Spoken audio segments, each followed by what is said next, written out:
Social Perspectives is brought to you by Everett and Kennings. Hello and welcome to Social Perspectives. I'm J. Gentile Everett.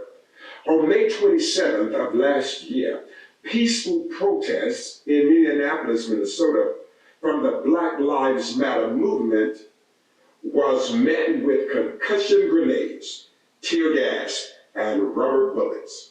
Well, that's interesting. According to the United States Constitution, all citizens are supposed to have equal protection under the law.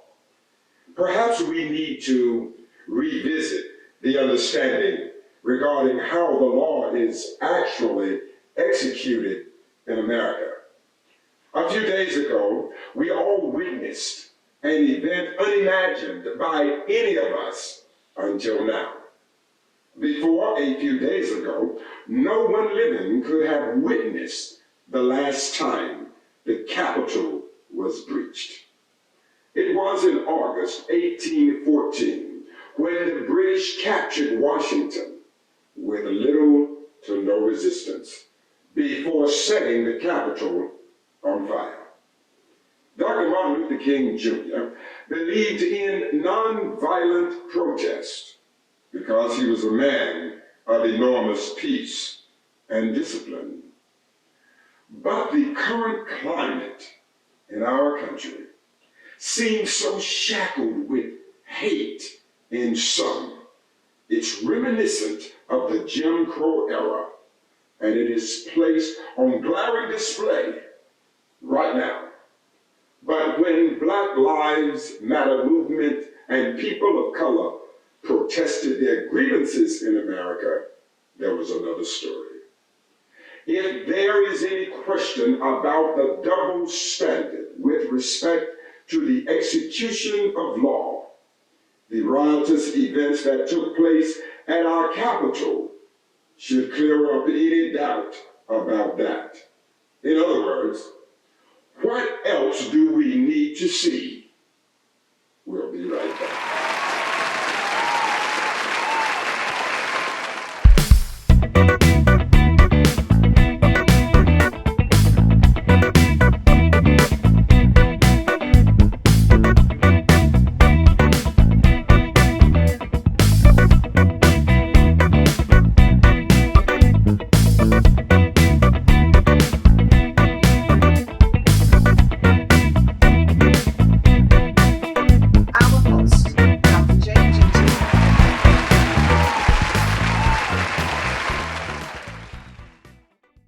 Welcome back to Social Perspectives.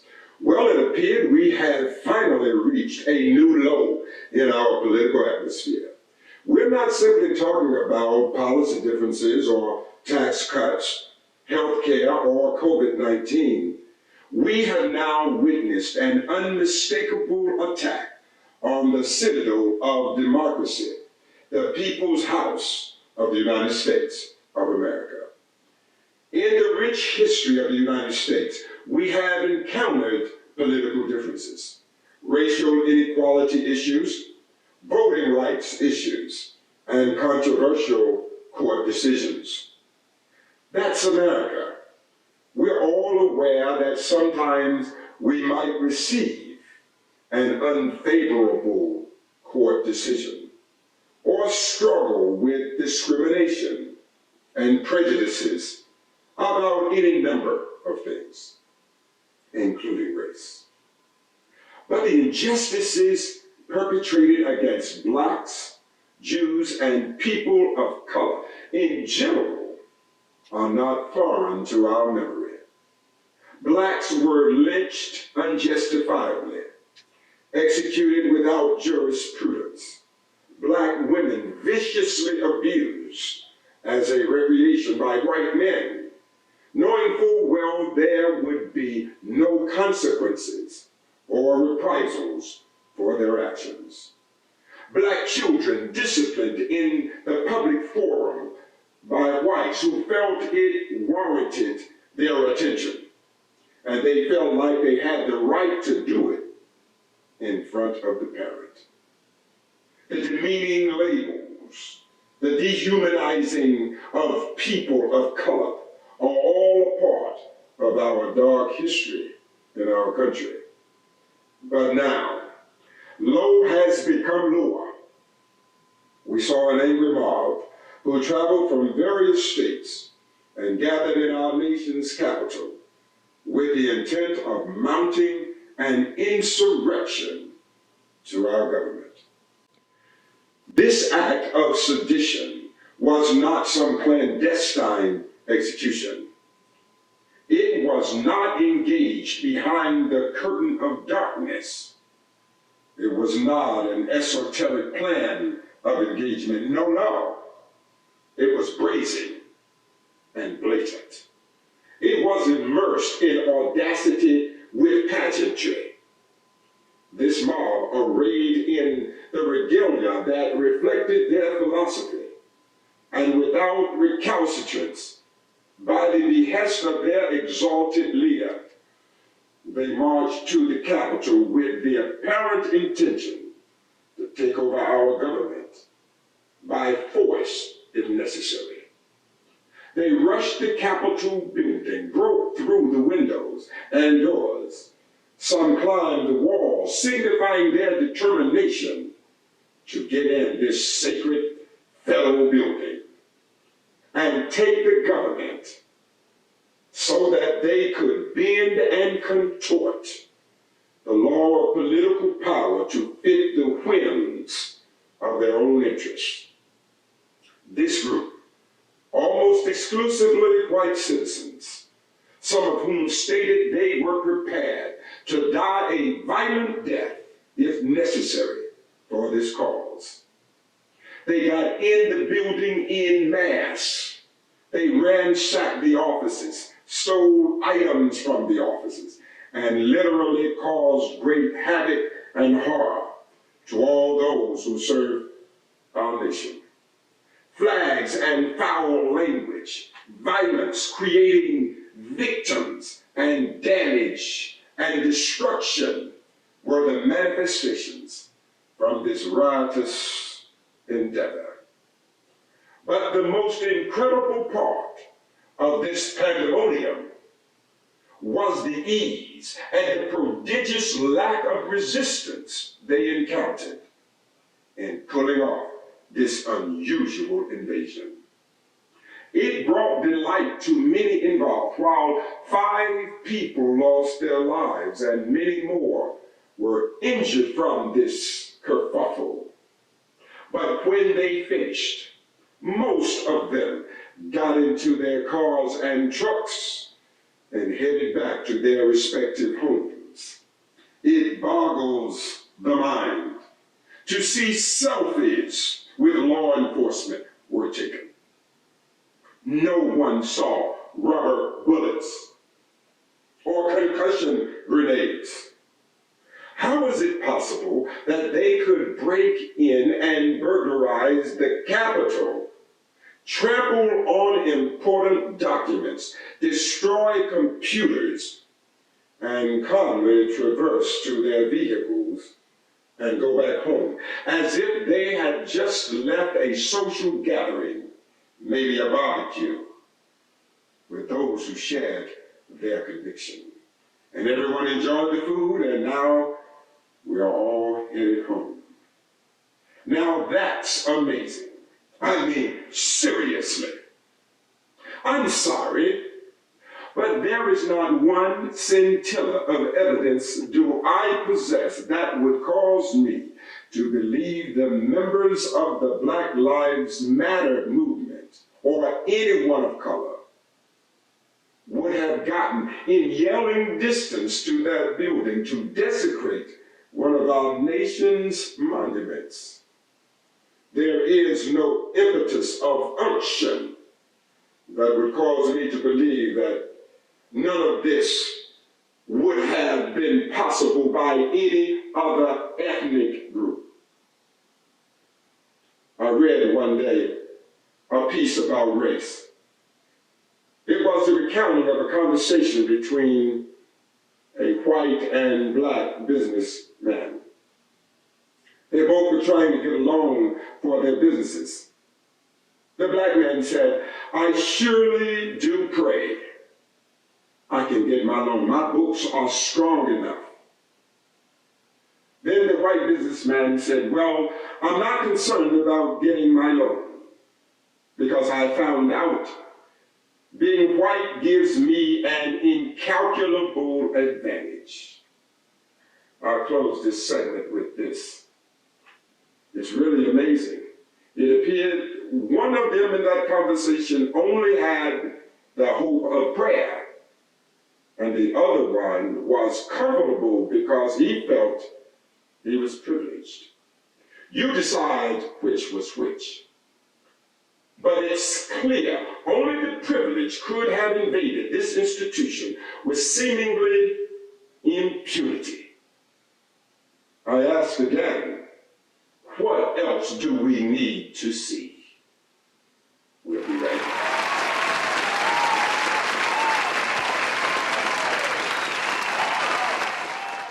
The Renaissance Shoe by JGE was inspired by the rise of Kamala Harris, our Vice President-elect of the United States of America. Get a pair at aliveshoes.com/renaissance-by-JGE-1.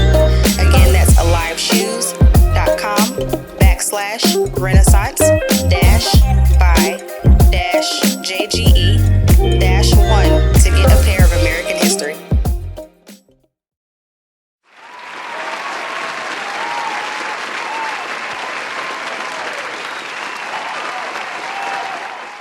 Welcome back to Social Perspectives. The term double standard inherently suggests that the standards are not equal, further declaring that one is higher than the other. According to the USA Today, President-elect Biden, black lawmakers and activists decried police response to the attack on the U.S. Capitol. They blasted law enforcement agencies for their slow response to rioters at the U.S. Capitol building, citing the massive show of force in place for Black Lives Matter demonstrations last year over killings of unarmed black men and women.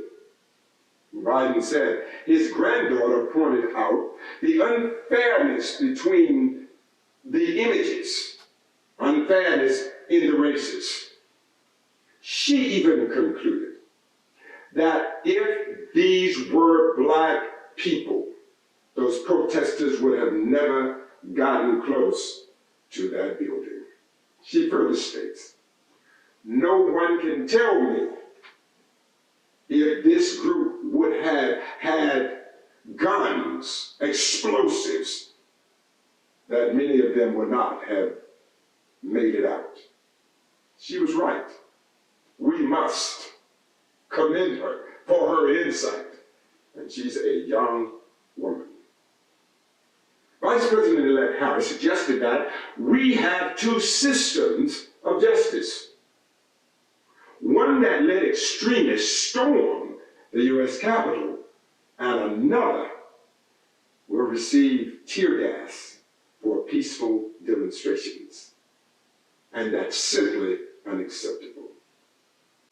Now the question is, the social and psychological impact living in a bifurcated justice system, particularly when you exist in the lower system, we must consider what kind of impact does that have on the citizen?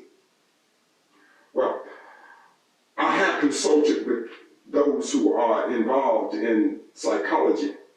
I was curious about the psychological impact these events could possibly have on the group that receives the inferior standard of justice.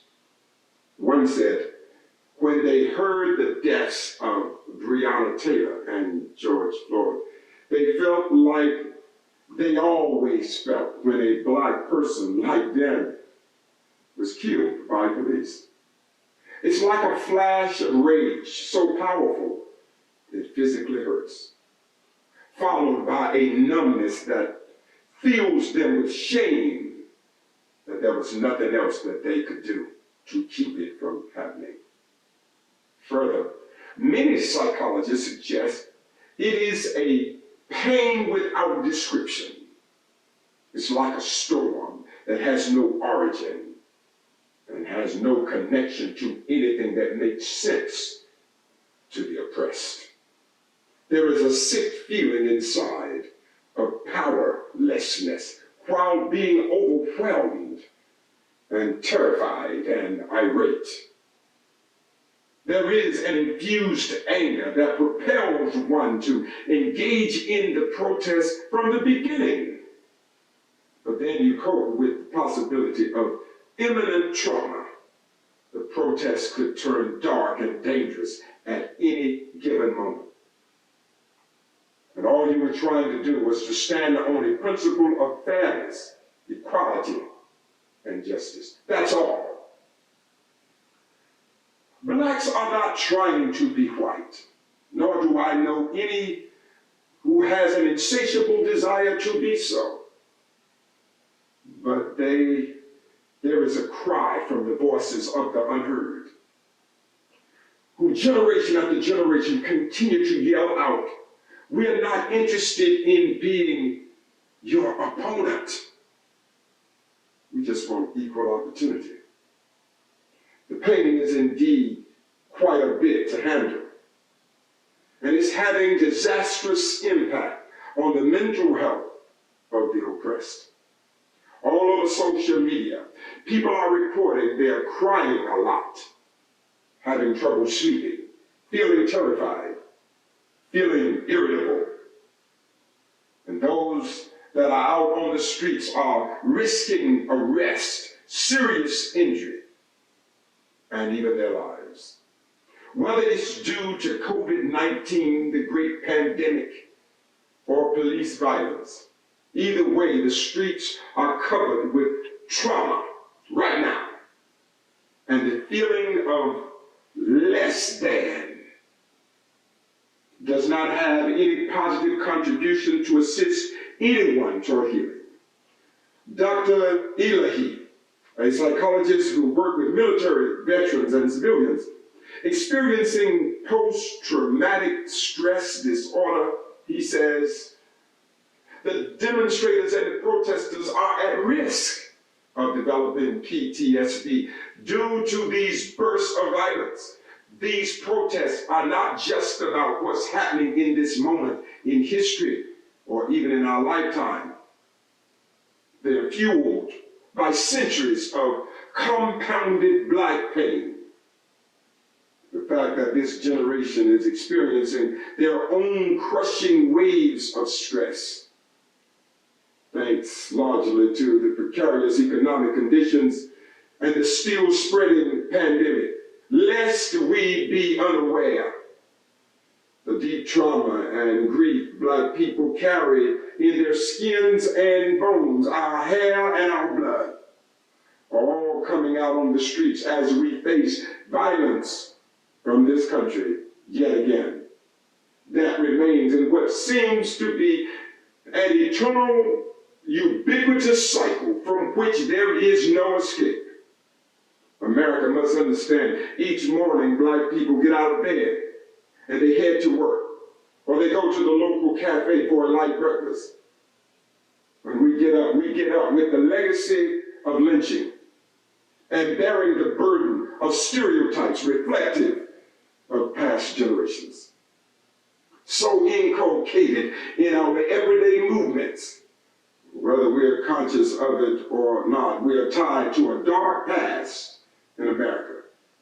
Our plight, therefore, to achieve our dreams must come as a result of a fight through changing stereotypes and then facing the devastation of epigenetic or ancestral trauma.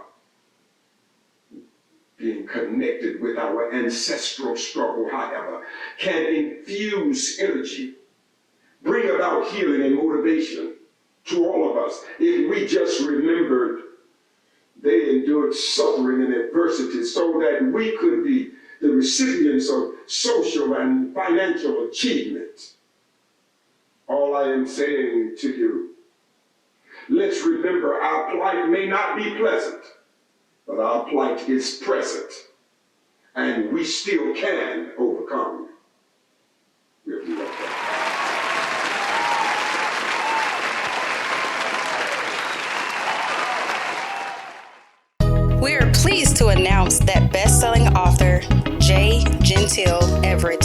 rims and a hubcap, has been contracted by Double Vision RT for the movie on this literary work. Auditions will start in January 2021. We know it will be a marvelous piece of theatrical work. Order a copy of this amazing book at Amazon.com.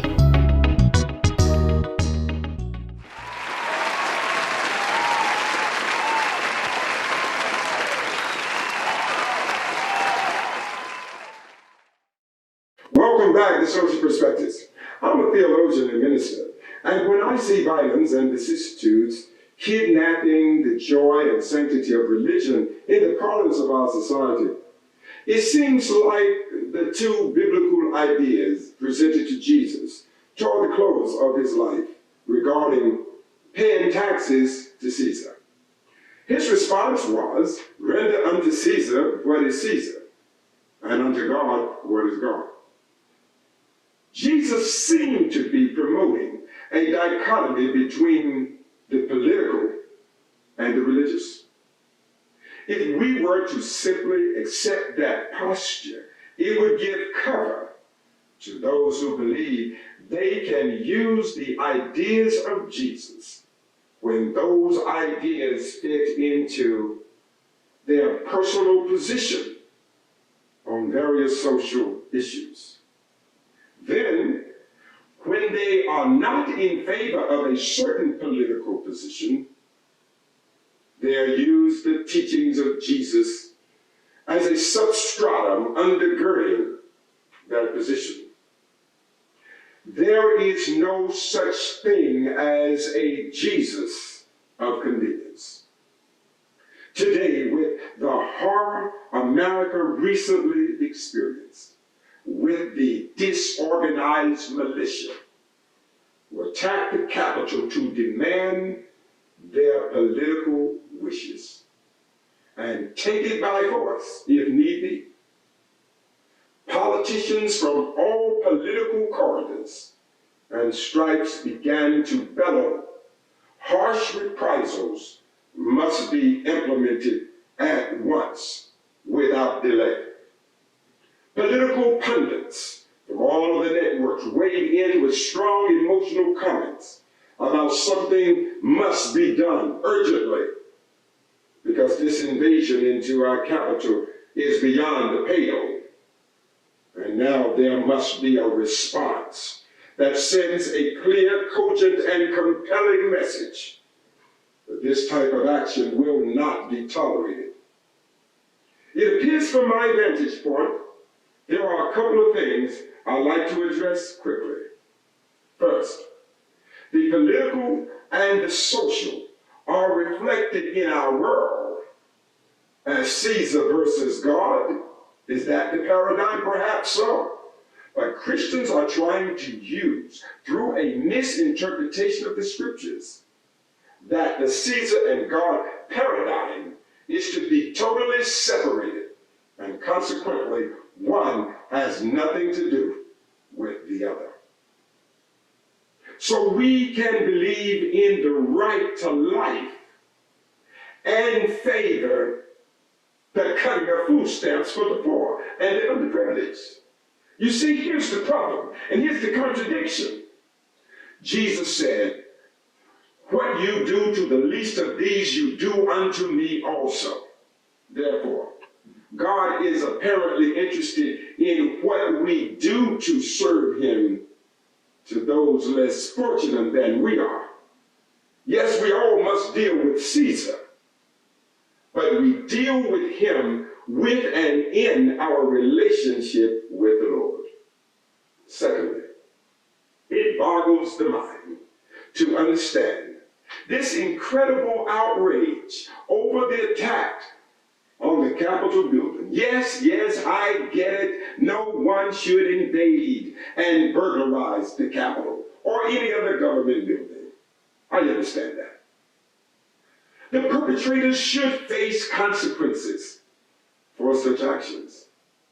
But last year alone, with the senseless and unjustifiable reasons policemen killed, and in many cases in cold blood, black people, Where was the outrage from the governmental officials?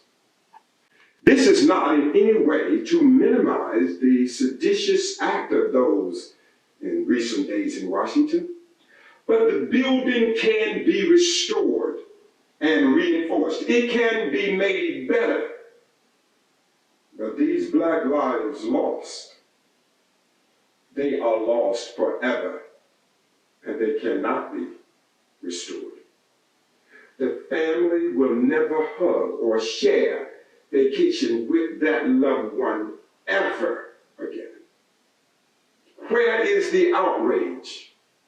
Why are not our politicians pushing for greater reform and accountability for the loss of life? Buildings can be rebuilt, but lost lives will never reappear. If we are horrified by what happened at the Capitol the other day, can we imagine how the families feel about the unwarranted attacks that were made on their loved ones? And their loved ones had to face this horror and be permanently removed from the joy of their lives. Let's just consider perspective when we are outraged and understand everyone may not share your particular pain.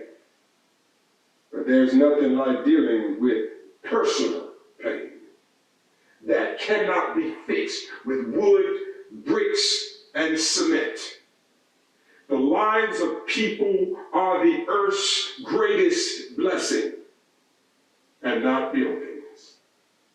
We'll have to leave it there until the next time. Like us on YouTube and check us out on JGE TV Daily. Check out our shoe line and our publications under my name. Be on the lookout this year for the next novel, The Cat Bones, the sequel to Three Wrens and a Hubcap. Please help us with our message of hope by sending your tax-deductible gifts to the Renaissance Ministry of God, 2206 Vintage Hill Drive, Durham, North Carolina, 27712. Thank you. God bless you. I'll leave you for now. I'm J.J. Taylor.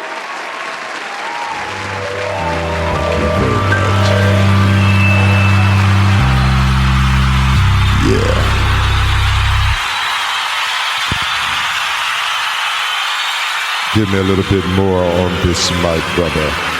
Let's do this.